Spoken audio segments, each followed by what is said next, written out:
ভালো থেকো মা। কবি অপূর্ব দত্ত। এই চিঠিটা লেখার কথা ছিল 2 মাস আগে। জানোই তো মা, লিখতে গেলে খাম পোস্ট কার্ড লাগে।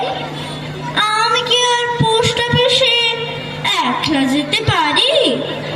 আমার যাওয়া বলতে কেবল পল্লবীদের বাড়ি, তাও ভাগ্যিস 1 পাঁচিলে, খুব উঁচু নয়, তাই 5-6টা থান ইট সাজিয়ে টপকে চলে যায়।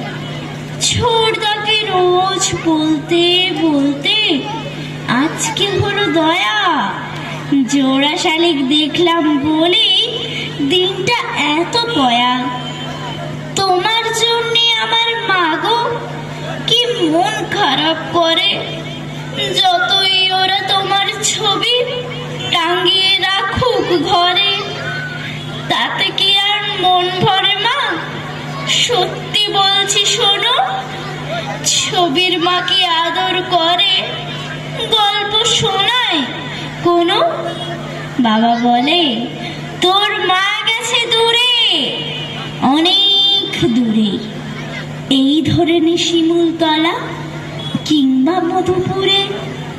বাবা ভাবছে রুমি বোধহয় আগের রুমি আছে। উল্টো পাল্টা যা হোক কিছু বুঝিয়ে দিলেই বাঁচে।